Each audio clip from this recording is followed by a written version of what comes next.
नमस्कार दोस्तों, मैं सुनील कुमार बिनल इन्फोटेक सेंटर में आपका स्वागत करता हूं। अगर अभी तक आपने मेरे चैनल को सब्सक्राइब नहीं किया है तो प्लीज सब्सक्राइब कर लें और उसके पास में बने हुए बेल आइकन को प्रेस करें, जिससे कि जो भी नए वीडियो ऐड करूं या जो भी नए वीडियो डालूं तो उसका नोटिफिकेशन आप तक पहुंच सके। और अगर अभी तक आपने मेरे वीडियोस को लाइक नहीं किया है तो प्लीज लाइक कर दें।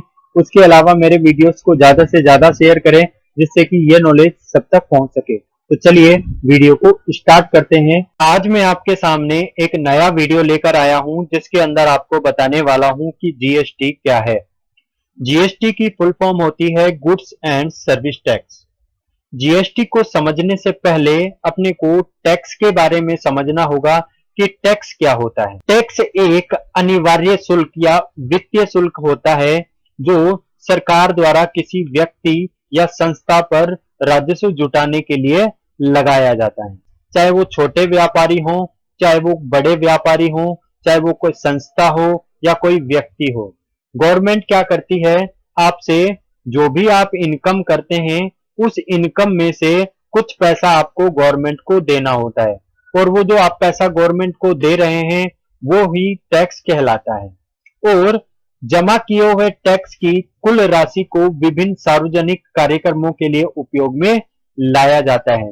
जब आप ये जो टैक्स जमा करवाते हैं तो जमा करवाने के बाद सरकार उन पैसों से जनता की भलाई के लिए उन पैसों का यूज करती है, जैसे सड़क बनाना या फिर रोड लाइट्स लगाना। आपने देखा होगा गवर्नमेंट बहुत सारे कार्य करवाती है और गरीबों में भी बहुत सारी सहायता प्रोवाइड करवाती है।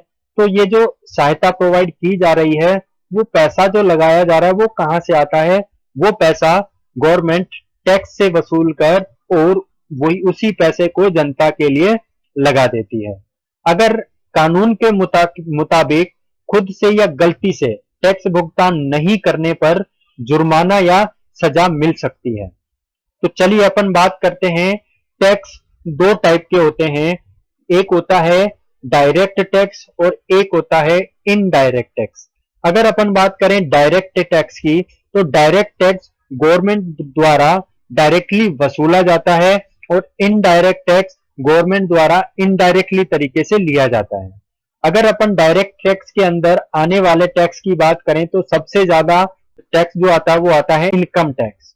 उसके अलावा एक होता है कैपिटल गेन टैक्स, एक होता है सिक्योरिटी ट्रांजैक्शन टैक्स, एक होता है कॉर्पोरेट टैक्स। और भी टैक्स होते हैं इसके अंदर, लेकिन सबसे ज्यादा जो उपयोग में टैक्स आता है वो इनकम टैक्स होता है। अगर अपन बात करें इनडायरेक्ट टैक्स की, इनडायरेक्ट टैक्स में ये जो टैक्स होते हैं ये पहले चलते थे। अब इन टैक्स को हटाकर सिर्फ आज के टाइम की अगर अपन बात करें तो एक ही टैक्स रखा है, जिसका नाम रखा है जीएसटी, यानी कि गुड्स एंड सर्विस टैक्स। और पहले की अगर अपन बात करें तो पहले sales tax, service tax, custom duty tax, octroi tax और गुड्स पर टैक्स लगता है जो वो अलग, और एक्सरसाइज ड्यूटी टैक्स, वेट यानी कि value added tax, entertainment tax, और भी बहुत सारे टैक्स होते हैं जो इनडायरेक्ट टैक्स की कैटेगरी में आते हैं। लेकिन ये पहले का स्ट्रक्चर हुआ करता था, अब इसको हटा दिया गया है और अब सिर्फ एक ही टैक्स रखा है, वो रखा है जीएसटी, जो कि पूरे भारत में वो एक ही टैक्स लागू होगा। पहले वाले टैक्स और अभी वाले जो टैक्स हैं, इन दोनों को एक एग्जाम्पल के थ्रू समझ लेते हैं। एग्जाम्पल है अपना, एक बच्चा है राम और उस बच्चे का आज बर्थडे है, यानी कि जन्मदिन है। और उस बच्चे ने अपने फादर को कहा कि आज मेरा जन्मदिन है तो पापा आज मुझे चॉकलेट का एक पैकेट लाकर दीजिए। तो उनके फादर उनको एक चॉकलेट का पैकेट लाकर दे देते हैं। और अब ये बच्चा और इनके जो फादर हैं वो दोनों स्कूल के लिए रवाना होते हैं। और जैसे ही वो स्कूल के लिए रवाना होते हैं तो रास्ते में इस बच्चे का बेस्ट फ्रेंड, जो स्कूल का फ्रेंड है और इनके घर के पास में ही रहता है, वो देख लेता है इनको और आकर इनको विश कर देता है, बोलता है हैप्पी बर्थडे राम। और राम क्या करता है, उस बच्चे को, उस फ्रेंड को एक चॉकलेट निकालकर दे देता है। तो अब ये आगे बढ़ते हैं। आगे बढ़ने के साथ साथ जैसे ही वो स्कूल के गेट पर पहुंचते हैं तो स्कूल के गेट पर गार्ड साहब खड़े रहते हैं। गार्ड साहब को कंफर्म पता चल जाता है कि इस बच्चे का आज बर्थडे है और गार्ड साहब भी राम को विश कर देते हैं कि हैप्पी बर्थडे। तो राम क्या करता है, इस गार्ड साहब को भी एक डेयरी मिल्क यानी कि एक चॉकलेट प्रोवाइड कर देता है। उसके बाद ये बच्चा स्कूल के अंदर चला जाता है। अब ये बच्चा राम स्कूल के अंदर सभी को चॉकलेट बांट देता है। तो ये इस एग्जाम्पल के थ्रू अपन टेक्स्ट को समझ रहे हैं। जैसे अगर अपन बात करें राम की, तो राम को अपन मान लेते हैं खुद, और उसके बाद जो ये इसका बर्थडे है इसको अपन मान लेते हैं टैक्स, और ये जो चॉकलेट है इसको मान लेते हैं अपन पैसे। जब आप एक जगह से दूसरी जगह पर माल लेकर जाते हो तब आपको बीच में पहले टैक्स देना होता था, और जैसे यहाँ पर आपने स्कूल फ्रेंड को जो एक टॉफी यानी कि एक चॉकलेट प्रोवाइड की थी, उसी टाइप से ही आपने क्या कर दिया, यहाँ पर एक टैक्स दे दिया।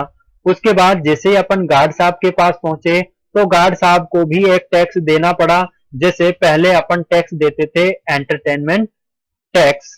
उसके बाद जब आप स्कूल के अंदर पहुंच गए तो जिन जिन का टैक्स का हिस्सा बनता था सभी को अपन ने क्या कर दिया, टैक्स दे दिया।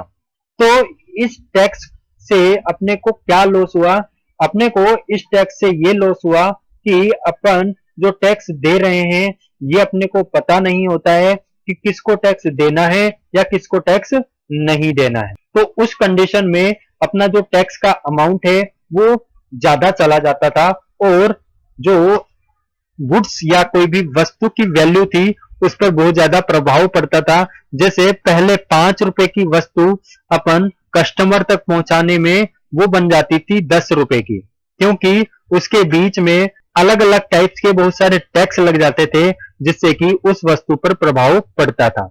लेकिन अगर अपन आज के टाइम की बात करें जीएसटी की, तो जीएसटी के अंदर यहाँ पर इसी एग्जाम्पल के थ्रू समझते हैं कि यहाँ के स्कूल के जो प्रिंसिपल थे उन्होंने कहा, एक नया रूल बना दिया, और रूल ये था कि जिस बच्चे का भी जन्मदिन होगा वो चॉकलेट का पैकेट लाकर ऑफिस में जमा करवा देगा, और उस चॉकलेट के पैकेट में से हम ऑटोमेटिकली अपने आप ही सबको बांट देंगे। जीएसटी को भी यही कहा गया है कि आपका जितना भी टैक्स बनता है वो आप हमारे पास जमा करवा दीजिए, हम अपने आप ही उस टैक्स का जिस जिसको टैक्स देना होगा वो हम अपने आप भी दे देंगे। तो इससे अपने को क्या फायदा हो रहा है, अपने को ये फायदा हुआ कि पहली चीज अपना एक टाइम बच रहा है, दूसरी चीज अपना जो एक्स्ट्रा टैक्स लग रहा था वो टैक्स नहीं लगेगा। जैसे यहाँ पर इस बच्चे को अपन ने एक बार चॉकलेट दी, उसके बाद स्कूल में जाने के बाद दोबारा से उस चॉकलेट को देना पड़ा, तो यहाँ पर एक ही टैक्स अपन ने 2 बार दिया। तो जब प्रिंसिपल के हाथ में वो चॉकलेट होंगी, तो अगर वो प्रिंसिपल चॉकलेट बांटेंगे तो उस कंडीशन में एक टैक्स 2 बार या 3 बार नहीं जाएगा, और उसके अलावा एक्स्ट्रा टैक्स भी नहीं जाएगा। जैसे आज कोई बच्चा स्कूल में नहीं आया है तो उसका जो टैक्स का अमाउंट है उसकी जो चॉकलेट है वो हट जाएगी।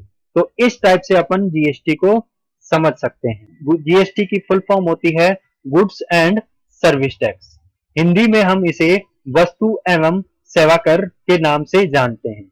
इसके नाम से साफ होता है कि इस टैक्स को माल और सर्विस पर लगाया जाता है। जैसे अगर आप कोई भी गुड्स या माल परचेज करते हैं या कोई भी सर्विस परचेज करते हैं या प्रोवाइड करवाते हैं तो उस कंडीशन में एक ही टैक्स लगेगा, वो जीएसटी ही लगेगा। यह देश भर में वस्तुओं और सेवाओं की बिक्री पर लगने वाले जीएसटी की एक बड़ी खासियत यह है कि किसी भी एक सामान पर इसका रेट पूरे देश में एक जैसा ही रहेगा। जैसे पहले के अगर अपन टैक्स की बात करें तो पहले राजस्थान का जो टैक्स स्ट्रक्चर था वो अलग था, और यूपी का जो टैक्स स्ट्रक्चर था वो अलग था, और हरियाणा का जो टैक्स स्ट्रक्चर था वो अलग था। तो जब आप एक राज्य से दूसरे राज्य में माल भेजते थे तब आपको राजस्थान का टैक्स भी देना होता था और अदर स्टेट का टैक्स भी देना होता था, जिससे कि अपने को बहुत ज्यादा नुकसान होता था। यानी देश के किसी भी कोने में मौजूद कस्टमर को उस वस्तु पर एक बराबर टैक्स चुकाना पड़ेगा। जीएसटी को दो भागों में बांटा गया है।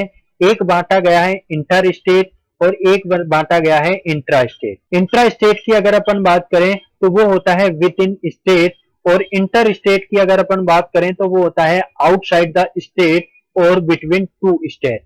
यानी कि इसका मतलब ये हुआ कि जब आप मान के चलिए मेरा बिजनेस राजस्थान के अंदर है और मैं राजस्थान का माल राजस्थान में ही बेचता हूं या राजस्थान से माल कोई भी माल खरीदता हूं, तो उस कंडीशन में अपने को दो टैक्स देने होते हैं।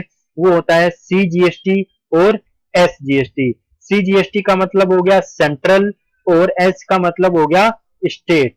अगर आप एक स्टेट से दूसरे स्टेट में माल भेजते हो या बेचते हो तो उस कंडीशन में सिर्फ आपको एक ही टैक्स देना है, आईजीएसटी, जिसको अपन बोलते हैं इंटीग्रेटेड जीएसटी, इंटीग्रेटेड टैक्स। अब जैसे मान के चलिए कोई भी गुड्स अपन परचेज बेच रहे हैं तो बेचने पर उस गुड्स पर जो टैक्स लग रहा है वो लग रहा है मान के चलिए 12%।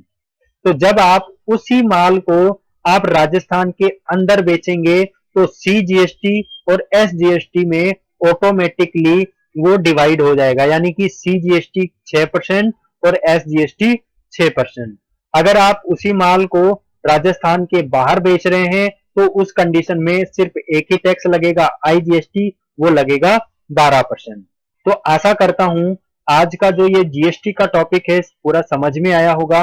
अगर आपको समझ में नहीं आया है तो आप प्लीज कमेंट करके हमें जानकारी दे सकते हैं। अगर आपको अच्छा लगा हो वीडियो तो मेरे वीडियो को लाइक कर दें और ज्यादा से ज्यादा शेयर करें। बस आज के लिए इतना ही। धन्यवाद।